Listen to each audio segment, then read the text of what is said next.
वो बाबूजी, सदैव बाबूजी को याद कर। आत्मकथाएं हमने बहुत पढ़ी, लेकिन 3 आत्मकथाओं ने मुझे प्रभावित किया।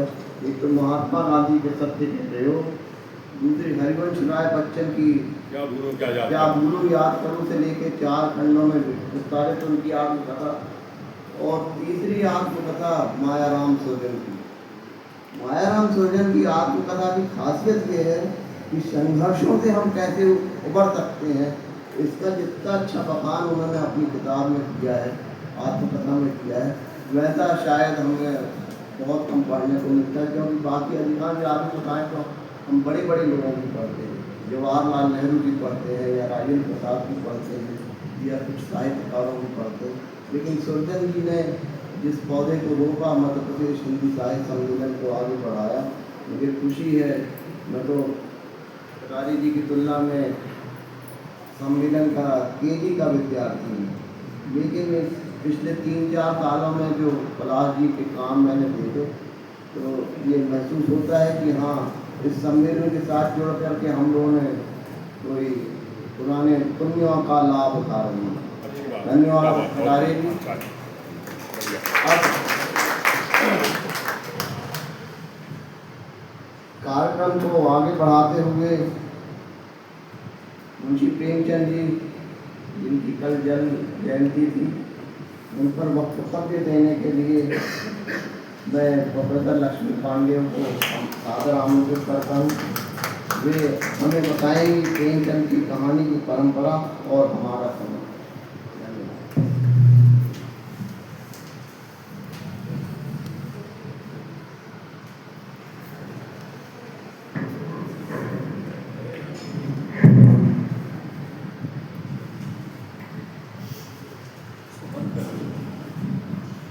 आदरणीय मंचस्थ मेहमानगण, विवेक मिश्र जी, रेखा कस्तूरबा जी, महेश कटारे जी, सूर्य गुप्ता जी, पलाश सज्जन जी, जिन्होंने मुझे इस मंच के माध्यम से कुछ कहने का अवसर दिया, मैं पहले ही उनको धन्यवाद देती हूँ। सामने इस सभागार में बैठे हुए आप सभी को अभिवादन करते हुए नमस्कार प्रणाम, आप मेरा यथोचित स्वीकार करें, इसके बाद मैं अपनी बात आरम्भ करती हूँ। मुझे जो टाइटल दिया है, शीर्षक दिया है, प्रेमचंद कहानी की परंपरा और आज हमारा समाज, वर्तमान समाज। कहानी की परंपरा प्रेमचंद से शुरू करते हुए जब हम करते हैं तो हमें लगता है कि थोड़ी बात पीछे की भी करना चाहिए, क्योंकि कोई भी चीज़ एकदम ऊपर से तो टपकती नहीं, उसका हमें थोड़ा आधार मिलता है और उसको हम आगे बढ़ाते हैं। तो प्रेमचंद जी जब 1880 में उनका जन्म हुआ तो डेफिनेटली प्रेमचंद जी 1892-93 से मुझे लगता है 13-14 साल की उम्र से लिख रहे होंगे, लेकिन पहले वो उर्दू में लिखते थे। और जो आलोचक समीक्षक हुए हैं, उन्होंने जब काल विभाजन किया कहानी का, तो वो 1915 से प्रेमचंद का काल मानते हैं। कोई भी परंपरा, जब परंपरा शब्द आता है तो हमें लगता है कि पहले हम उसके जड़ की तरफ जाएं। तो कटारे जी ने तो कहानी के माध्यम से आपको बताया ही कि कहानी का आरंभ कहाँ से होता है। मैं भी इस चीज़ को स्वीकार करती हूँ हमेशा कि कहानी का आरंभ अरण्य काल से हुआ, जब मनुष्य के पास सभ्यता, संस्कृति और भाषा नहीं थी, तब सांकेतिक भाषा में कहानी का आरंभ हुआ। और उसके बाद अरण्य काल के बाद दूसरा काल आ जाता है वैदिक काल, जिसमें वैदिक संस्कृत में कहानियाँ ऋचाओं में गाई गई। और ये जो कहानी की परंपरा की जो कही जाए वो कहानी है, या अपने अनुभवों को सुनाने की उत्सुकता और दूसरे के अनुभवों को सुनने की जिज्ञासा के बीच में कहानी का जन्म होता है। ये चीज़ मनुष्य को श्रेष्ठ मनुष्य बनाने और समाज को श्रेष्ठ समाज बनाने का भी प्रयोजन था, जिसने कहानी की परंपरा को निर्मित किया। परंपरा यानी जो पुराना बीज है वो आगे फलता फूलता है, प्रचारित प्रसारित होता है, चला आता है, उसी को हम परंपरा नाम देते हैं। तो ये परंपरा बनी ही इसलिए कि मनुष्य श्रेष्ठ मनुष्य बने और समाज श्रेष्ठ समाज बने। इसी के लिए वेद व्यास ने वेदों को व्यास दिया, क्योंकि वेद को व्यास दिया, क्योंकि वेद तो एक ही था ब्रह्मा के मानस में। और कृष्ण द्वैपायन को जब यह जिम्मेदारी सौंपी गई कि आप इसको लिपिबद्ध करें, तो उन्होंने उस एक वेद को 4 भागों में बांटा, यानी उसके व्यास को बढ़ा दिया, तब उनका नाम वेद व्यास हुआ। तो कृष्ण द्वैपायन जो उनका नाम था वो कृष्ण द्वैपायन वेद व्यास हो गए, वेदों को व्यास। तो वेद का व्यास बढ़ाने, उसको 4 भागों में बांटने का और लिपिबद्ध करने का भी एक ही प्रयोजन था कि इन कहानियों के माध्यम से कि जो परम पिता ने अपने आप को 5 तत्वों में बांटा है, जो 5 तत्वों से हमारा शरीर बना है, जो जिन 5 तत्वों से हम घिरे हुए हैं, इन 5 तत्वों की कहानी के माध्यम से मनुष्य उदार बने, विनम्र बने, दयालु बने, प्रेम करना सीखे, उसके अंदर करुणा हो, वो एक सभ्य और सुसंस्कृत समाज का निर्माण करे, अनुशासित हो। ये सारे तत्व उस मनुष्य के अंदर आए, इसीलिए उन कहानियों की परंपरा आरंभ होती है और कृष्ण द्वैपायन वेद व्यास इस तरह से 4 वेदों की रचना करते हैं। आगे बढ़कर कि ये जो कहानियां थी वो गाई जाती थी उस समय ऋचाओं के माध्यम से, फिर बाद में लौकिक संस्कृत, पाणिनि ने व्याकरण लिखा और उसमें समास के माध्यम से वैदिक संस्कृत को लौकिक संस्कृत में बदला गया कि भाषा थोड़ी सरल हो जाए और आमजन उसको पढ़ सके, समझ सके, क्योंकि जब तक पढ़ेगा नहीं, समझेगा नहीं, तो उसको आत्मसात नहीं कर सकता और अपने आप को श्रेष्ठ बना नहीं सकता। तो उन कहानियों को समझ सके और अपने आप को श्रेष्ठ बना सके, इसलिए लौकिक संस्कृत में उसको कन्वर्ट किया गया, बदला गया। तो वैदिक काल में कहानियों की परंपरा ऐसी थी। फिर हम आकर देखते हैं आदि काल का आरंभ होता है वैदिक काल के बाद। आदि काल में पाली में, प्राकृत में बौद्ध धर्म की, जैन धर्म की कहानियां, फिर रासो ग्रंथ लिखे गए अपभ्रंश में राजाओं की कहानियां। उसके बाद आ जाता है भक्ति काल, तो उसमें तुलसीदास रामचरितमानस लिखते हैं और पद्मावत के माध्यम से हम एक प्रेम कहानी भी पढ़ते हैं। तो इस तरह से आधुनिक काल के पहले तक यानी रीति काल तक कहानियां गाई जाती थी। गद्य मुश्किल से 20% था। 19वीं सदी का जब आरंभ होता है तो वहाँ गद्य का आरंभ होता है। खड़ी बोली हिंदी को राष्ट्रभाषा हिंदी बनाने का सपना लिए हुए प्रेमचंद खड़ी बोली हिंदी में कहानी लिखने की परंपरा का आरंभ कराते हैं। भारतेंदु हरिश्चंद्र का जन्म 1850 में हुआ और 1885 में उनकी मृत्यु हो गई, कुल 35 साल। यानी प्रेमचंद को जो विरासत मिली, जो भूमि मिली, वो भारतेंदु हरिश्चंद्र और उनके बाद का समय यानी प्रेमचंद जी 1880 में हुए और 1800 मान लीजिए 94 से 93 से उन्होंने कहानियां लिखना शुरू की होंगी, तो उतना समय उनको वो एक भूमि का मिला, लेकिन वो गुलामी का समय था।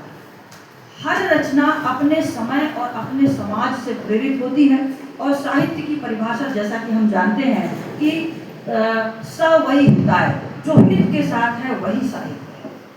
और जो हित के साथ है उसका मतलब हित तो उसी में होगा जो मर्यादित है, जो अनुशासित है, जो हमारे नैतिक मूल्यों को आत्मसात करता हो, जो नैतिक मूल्यों के साथ मानवीय मूल्य जिनको हम प्रकारांतर से नैतिक मूल्य कहते हैं, और जो हमारे सांस्कृतिक मूल्य बने, भारतीय सांस्कृतिक मूल्य जिनमें प्रेम, करुणा, दया, क्षमा, त्याग, ये तमाम तत्व हैं। हमारी संस्कृति भी भारतीय संस्कृति इसलिए नहीं मिट सकी क्योंकि उसमें यही नैतिक मूल्य, मानवीय मूल्य और सांस्कृतिक मूल्य बनकर समाहित हुए हैं, इसलिए वो कभी नहीं मिट सकती।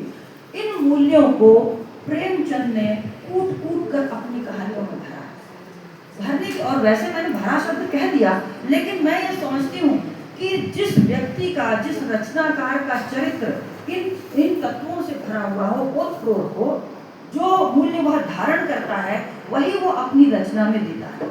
अभी भी मेरा ये मानना, आज जैसे मुझे तो ये इस बात पर भी बोलना है परंपरा के साथ, हमारा वर्तमान समाज, आप देख रहे हैं कि वर्तमान समाज में नई पीढ़ी, अब जब मैं नई पीढ़ी के बारे में बोलूंगी तो आप ऑब्जेक्शन मत लीजिए किसी बात पर, उसका कारण ये आप पहले ही समझ लीजिए कि अपवाद हर जगह होते हैं। हम जो भी बात कहते हैं वो 100% लोगों पर लागू नहीं होती।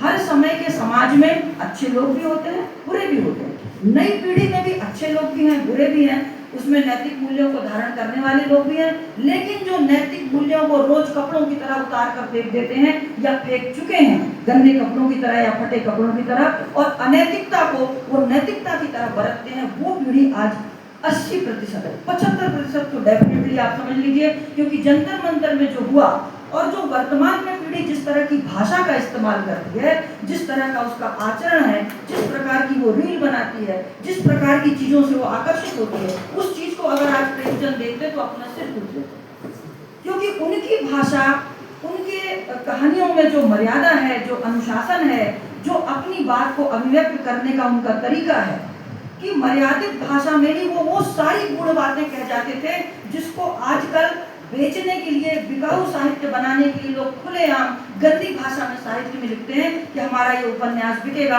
हमारी ये कहानी बिकेगी, इसलिए जितना उसमें अगर कोई खुला तर्क न डाले तो वो बिकेगी नहीं, ये सोचकर वो खुली बात बताते हैं। जबकि उन्हीं सारे, अरे ये तो मानवीय जीवन के तत्व है भाई, मानवीय जीवन का एक उनके जीवन में जो चीजें हैं, हमारे आचार विचार हैं जो हर मनुष्य के जीवन में होते हैं, उन सारी चीजों को उनकी प्रेमचंद की कहानियों में भी उस प्रेम को भी, उस समर्पण को भी, स्त्री पुरुष के समर्पण को, स्त्री पुरुष के प्रेम को बहुत ही मर्यादित और अनुशासित भाषा में और इतनी सुंदर भाषा में कि उसको पढ़कर आप प्रेम करना सीख सकते हैं, उसको पढ़कर आप जीवन को मर्यादित बनाना सीख सकते हैं। प्रेमचंद की कहानियां हमको श्रेष्ठ मनुष्य बनाने की ही कहानियां हैं। मैं तो ये मानती हूँ कि जब कहानियों का काल विभाजन हुआ होगा, और कहानी को श्रेष्ठ कहानी कैसे कहेंगे, इसके लिए जो तत्व निर्धारित हुए कि कहानियों के 6 तत्व मूल माने जाते हैं कि शीर्षक है, कथा वस्तु है, परिवेश है, भाषा है, पात्र है, ये और उद्देश्य, कि कहानी को उद्देश्य होना चाहिए। ये जो चीजें बनी होंगी वो निश्चित रूप से प्रेमचंद की कहानियों ने जब आदमी के दिल और दिमाग को पकड़ लिया होगा, तब समीक्षकों और आलोचकों के दिमाग में ये बात आई होगी कि भाई कहानी लिखी जाए तो ऐसी लिखी जाना चाहिए। और ऐसा क्या है जरा देखो प्रेमचंद की कहानियों में, कि अगर ये तत्व हो तो ही हम उस कहानी को श्रेष्ठ कहानी कहेंगे। तो उस जमाने के अकेले प्रेमचंद को मैं बोलूं तो जयशंकर प्रसाद जी के साथ अन्याय, वो भी मेरे उतने ही प्रिय हैं और सबके उतने ही प्रिय हैं। इनकी कहानियों में जो तत्व थे उनके आधार पर कहानियों के तत्व निर्धारित हुए। ये सब युग निर्माता कथाकार हैं और इन्होंने समाज को श्रेष्ठ समाज बनाने की और मनुष्य को श्रेष्ठ मनुष्य बनाने की जो बात, जो प्रयोजन लेकर वैदिक काल में वेदों का लिपिबद्धकरण हुआ था, और वेदव्यास जी ने पहले वेदों को लिपिबद्ध किया, उसके बाद नाट्यशास्त्र की उत्पत्ति की कहानी जब आप पढ़ेंगे तो नाट्यशास्त्र की उत्पत्ति भी इसलिए हुई थी। मैं नाट्यशास्त्र की बात इसलिए कह रही हूँ कि नाटक में भी कहानी ही होती है। हमारे भारत के जो साहित्य की मूल विधाएं हैं वो 3 हैं, कि देवताओं के यहाँ भी नाटक होते थे, देवलोक में नाटक होते थे, शिव पार्वती विवाह और ये देव दानव युद्ध, असुर युद्ध, ये सब होता था वहाँ पर। तो नाटक और गीत यानी जो ऋचाओं के रूप में गाए जाते थे वो, यानी जो बाद में कविता के रूप में हम ले सकते हैं, पद्य के रूप में ले सकते हैं। तो कहानी, नाटक और गीत, ये 3 मूल विधाएं हमारी भारतीय हैं और सबसे पहली विधाएं हैं। और इनका जब लिपिबद्धकरण हुआ तो उसका मूल केवल प्रयोजन यही था कि मनुष्य एक श्रेष्ठ मनुष्य बन जाए, और आज तक आप देख रहे हैं कि वही प्रयोजन बना हुआ है। और वो प्रयोजन, सबसे दुखद बात हमें ये लगती है कि वह प्रयोजन आज भी प्रासंगिक है। हम विज्ञान में इतनी तरक्की कर चुके, शिक्षा में हम इतनी तरक्की कर चुके, वर्तमान समाज हमारा ऐसा है कि अगर आज कोई भूखा मर रहा हो तो हम कहेंगे कि जो अकर्मण्य है केवल वही भूखा मर सकता है, वरना भारत में अब इस बात की कमी नहीं है कि आप भूखे मर जाएं। इतना काम है, इतना व्यापार है, आप कुछ भी काम करके अपना पेट भर सकते हैं। अगर कोई मर रहा है तो यानी वो अकर्मण्य है। तो ऐसे भारत में रहते हुए अगर आज भी हमको श्रेष्ठ मनुष्य बनाने की आवश्यकता पड़ रही है, यानी अभी तक नहीं बना, और श्रेष्ठ समाज बनाने की जरूरत पड़ रही है, हमको अपने समाज की, अपनी नई पीढ़ी की हरकतों को देखकर शर्मिंदा होना पड़ रहा है। हमको अगर उनको सिखाने की जरूरत पड़ रही है, यानी आज भी वो वैदिक काल की प्रयोजन जो है वो आज भी प्रासंगिक हैं। और कोई भी साहित्यकार, यानी अगर प्रेमचंद जी आज जीवित होते, या प्रसाद जी आज होते, या रामचंद्र शुक्ल जी आज होते, चाहे वो समीक्षक हो चाहे कहानीकार हो, और अगर वो ये देखते कि आज भी समाज में शोषण है, दुष्कर्म है, भ्रष्टाचार है, चोरी है, कपट है, कुटिलता है, और इन सारी चीजों को, यानी उन्होंने, प्रेमचंद ने अपने समय में जो कहानियां लिखी, जैसे आप समझ लीजिए, कौन सी कहानी बता दूं, ठाकुर का कुआं। ठाकुर का कुआं में अशिक्षा को उन्होंने कितनी खूबसूरती से बताया है कि कहानी का अंत कहाँ पर वो करते हैं कि वो दुर्गंध युक्त पानी, उसका पति, यानी वो आती है और दुर्गंध युक्त देखती है कि उसका पति वही दुर्गंध युक्त पानी पी रहा है उस कुएं का जिसमें एक जानवर गिर के मर गया था, और उस दुर्गंध वाला पानी था। उसी के कारण वो कुएं पर गई थी, ठाकुर के कुएं पर पानी लेने के लिए। लेकिन वहां डर के मारे वो पानी भर के ला नहीं पाई। लौट कर आती है, जब भागकर तो देखती है कि उसका पति प्यास से व्याकुल होकर उसी दुर्गंध वाले पानी को पी रहा। कहानी वो प्रेमचंद वहीं छोड़ देते हैं। अब आप अपना दिमाग लड़ाइए कि अगर वो आ गई है और देख रही है कि उसका पति वो पानी पी रहा है, यानी अब आप कल्पना कीजिए, अरे वो तो मर गया होगा उस पानी को पीकर, क्योंकि उसमें जानवर गिरा था। वो दुर्गंध युक्त पानी पिया, वो तो निश्चित रूप से उसका दम घुट जाएगा, वो मर जाएगा। अब आप जो बुद्धिजीवी हैं वो ये सोचिए, अगर ये स्त्री शिक्षित होती तो इसको ये अकल होती कि मैं इस दुर्गंध युक्त पानी को उबाल दूं, उबाल के ठंडा कर दूं, तो एटलीस्ट वो मेरे पति उसको पी भी सकता है और उसको उतना नुकसान नहीं पहुंचेगा। या अगर वो स्त्री शिक्षित होती तो उसमें आत्मविश्वास आ गया। आत्मविश्वास के कारण अगर वो ठाकुर से नहीं कह पाई, उसके आदमियों से नहीं कह पाई कि मुझे एक बाल्टी पानी दे दो, तो कम से कम जब वो वहां कुएं के पास छिपी हुई थी रात के अंधेरे में, उस समय वो 4 औरतें आती हैं पानी भरने और वो अपने पतियों की बुराई करती रहती हैं। आप एक महिला हैं, वो महिलाएं अपनी पतियों की बुराई कर रही है, पानी लेने आई है, रात का समय है। इतना आत्मविश्वास अगर आपके अंदर होता तो आप कहती, बहन एक बाल्टी पानी मुझे दे दीजिए, मेरा पति बीमार है, ऐसी ऐसी स्थिति। भाई आदमियों से नहीं कह सकती ठाकुर के, उससे तो कह सकते हो। यानी कि हम सोचें, हमारे लिए छोड़ दिया प्रेमचंद जी ने कि आप सोचिए कि अशिक्षा आदमी को कहाँ ले जाकर छोड़ती है। यानी गांव में शिक्षा जरूरी है, स्त्री में शिक्षा जरूरी है, क्योंकि शिक्षा मनुष्य के अंदर आत्मसम्मान को जगाती है और आत्मविश्वास से उसको भर देती है, और आप तमाम समस्याओं का समाधान अपने स्तर पर निकाल सकते हो। वो घीसू और माधव जो कफन के पात्र हैं, इस कहानी कफन कहानी के माध्यम से वो ये दिखाते हैं हर जमींदार बुरा नहीं होता, और जो दलित वर्ग के या निम्न वर्ग के लोग हमेशा एक उंगली उठाते हैं कि बड़े लोगों ने हमें शोषित किया, ठगा हमें, वो लोग ये देखें कि समाज में ऐसे घीसू और माधव जैसे लोग भी होते हैं जिनको अगर काम दिया जाए तो जो काम लोग 2 घंटे में करते हैं वो दोनों बाप बेटे मिलकर 4 दिन में करते हैं। उनकी मक्कारी के कारण गांव के लोग उनको काम देने नहीं जाते। उसकी पत्नी काम करती है, कमा कर लाती है और अपने पति और उसको पालती है, लेकिन उसके वो मर रही है, तड़प रही है, और वो दोनों आलू भून कर खा रहे हैं, और दोनों इसलिए नहीं जा रहे हैं कि मेरे हिस्से का आलू ये न खा जाए, वो सोचता है मेरे हिस्से का आलू ये न खा जाए। कितने अमानवीय ये लोग होते हैं। ऐसा ये दिखाने के लिए ही प्रेमचंद ने इस तरह की कहानियां लिखी। लेकिन आप देखिए, वो आदर्शोन्मुख यथार्थवाद, जैसा कि भाई टीकाराम त्रिपाठी जी कहते हैं कि उनकी कहानियों में आदर्श की स्थापना है, वो यथार्थवादी साहित्यकार हैं, लेकिन वो हमारे पास सोचने के लिए और अपना हल आप अपने तरीके से निकालिए। आप समझ लीजिए, वो यथार्थ को दिखाते हैं, समाज ऐसा है। अब जागी रही भावना जैसी, प्रभु मूरत देखी तिन तैसी। आपके अंदर जैसी भावना है, अगर आप पक्षपातपूर्ण रवैये से सोचते हैं तो आप ठाकुर को दोष दे दीजिए। अगर आप बुद्धिजीवी हैं, विवेकवान हैं, आप निष्पक्ष होकर सोचते हैं, तो आपको ये समझना पड़ेगा कि घीसू और माधव जो करते हैं वो अमानवीय है। अपनी पत्नी के लिए भीख में मिले हुए, जमींदार और गांव वालों से मिले हुए पैसे से कोई आदमी बाप बेटे जाकर दारू नहीं पीते, मछली नहीं खाते और कबीर नहीं गाते, चाहे वो कितने भी भूखमरी है, हमारी भारतीय संस्कृति है ही नहीं। तो प्रेमचंद भारतीय संस्कृति की प्रतिष्ठा करते हैं, लेकिन अपरोक्ष में उनकी कहानियों की विशेषता ही है, एक एक कहानी हीरा है, चाहे वो बड़े घर की बेटी हो, बड़े भाई साहब हो, और तमाम उनकी कितनी कहानियां गिनाई जाए। उनकी किसी भी कहानी को आप सोचें कि प्रेमचंद की सबसे खराब कहानी बताओ, आप ढूंढ ही नहीं पाएंगे, चाहे उनके उपन्यास हो चाहे कहानी। मुझे ये चिट मिल चुकी है, अब मैं बैठने अपनी बात समाप्त करने वाली हूँ, लेकिन मैं ये कहना चाहती हूँ कि भारतीय समाज को अगर मर्यादित, अनुशासित और धैर्यवान बनाना है तो ये सारा दायित्व अभी भी हमारी पीढ़ी का भी है। क्यों? क्योंकि जब हमारे बच्चे उद्दंडता करते हैं, अभी एक चल रहा है टीवी पर, एक छोटा सा बच्चा है जो अमिताभ बच्चन के साथ बहुत उद्दंड होकर बात कर रहा है, वो वायरल हुआ है, और माँ बाप भी हंस रहे हैं, जनता भी हंस रही है, मगर आप नहीं जानते कि ये जंतर मंतर में बैठे हुए उन लोगों में शामिल हो जाएगा भविष्य में अपनी उद्दंडता के कारण। क्यों? क्योंकि वो एक बड़े आदमी के साथ, उम्र दराज आदमी के साथ इतनी बेहूदगी, असभ्यता से पेश आता है। आप उसको बच्चा मत कहिए। आज के जमाने में रील देखने वाले, मोबाइल देखने वाले छोटे से छोटे 8-9 साल की उम्र के बच्चे से ही अगर आप मर्यादा और तमीज नहीं सिखाएंगे तो वो उसी पीढ़ी में शामिल हो जाएगा जिसको देखकर हमें घृणा आती है। तो समाज को अगर आपको श्रेष्ठ समाज बनाना है, अनुशासित, जी प्रश्न है, जी बोलिए। संस्कृत में मैम, संस्कृत के काव्यों में जो अपभ्रंश भाषा को शामिल किया जाता था, हाँ तो उसको जो है असभ्य भाषा मान के परिचारकों की भाषा माना जाता था। उनके इसलिए माना परिचारकों की भाषा को हाँ अपभ्रंश की भाषा, परिचारक जो है अपभ्रंश की भाषा बोलते थे।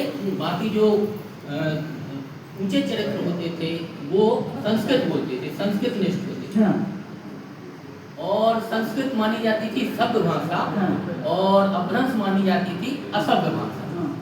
बाद में हमने देखा, इतिहास आया हमारे सामने, वही अपभ्रंश से निकली सारी भाषाएं आज सभ्य मानी जाती हैं। तो हम हमारी आने वाली पीढ़ी को 75 और 80% एक फैसला कैसे दे सकते हैं कि वो असभ्य हैं? उनकी एक घटना के आधार पे हम उनके बारे में एक अपना फैसला कैसे दे सकते हैं? हमें अपने ऊपर पुनर्विचार नहीं करना चाहिए। और एक बात और ये कि उनके पास ये कहाँ से आए, इसके लिए सिखाने वाले का पूर्वज नहीं रहे, वो कहाँ से सीख रहे हैं? क्षमा करिएगा, ये जो है ये विषय का प्रश्न नहीं है। मैडम ने बोला ना, 2-3 बार बोला इसको रहने दीजिए। ओपन सेशन में बात करते हैं। धन्यवाद मैडम, आपने